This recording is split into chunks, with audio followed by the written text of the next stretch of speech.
Hello everyone, नमस्ते अनि स्वागत छ हजुरहरूलाई हिमालय किचनमा।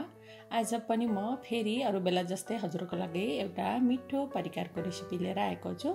आज म बनाउँदैछु पाइनएप्पल सलाद। यसको लागि मैले यहाँ 2 कप पाइनएप्पललाई यसरी काटेर बलमा राखेको छु र अब मैले यसमा राखेँ एउटा मिडियम साइजको प्याज, त्यसैगरी 1 कप जति काँक्रा काटेको, एउटा मिडियम साइजको टमाटर, केही हरियो धनियाको पत्ताहरू, मैले यसमा निचारे 1 सानो चम्चा जति कागती। अब म यिनीहरुमा राख्दैछु केही धुलो मसलाहरू। यसमा मैले राखेँ आधा सानो चम्चा चाट मसला, आधा सानो चम्चा रेड चिली फ्लेक्स, हरियो खुर्सानी राख्नु भए पनि हुन्छ हजुरहरूले, 1/4 चम्चा मरिचको पाउडर, नुन राखेँ आफ्नो स्वाद अनुसार, चाट मसला पनि राखेको छ त्यही भएर मैले अलिकति कम नुन राखेको छु, आधा सानो चम्चा जिरा र धनियाको पाउडर, 1 सानो चम्चा जति तेल राखेँ मैले यसमा। अब यसलाई एकदम राम्ररी मिक्स गर्नुपर्छ।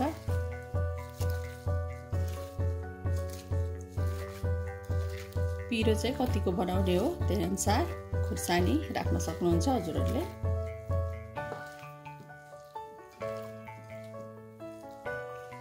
र यति गरेपछि हाम्रो पाइनएप्पल सलाद रेडी भएको छ। यो एकदम बनाउनलाई पनि सजिलो, खानलाई पनि एकदमै मिठो हुन्छ।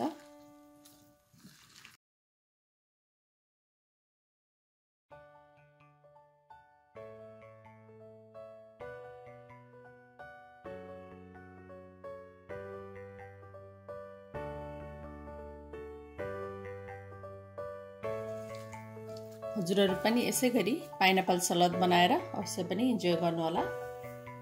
र यसरी छिट्टै तयार हुने मिठो पाइनएप्पल सलादको रेसिपी हजुरहरूलाई राम्रो लाग्यो भने हाम्रो भिडियोलाई लाइक, कमेन्ट, सेयर गरिदिनु होला। यस्तै रेसिपीहरूको लागि हाम्रो च्यानललाई सब्स्क्राइब पनि गरिदिनु होला।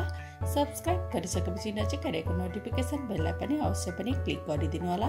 फेरि पनि यस्तै मिठो परिकारको रेसिपी लिएर आउने नै छु।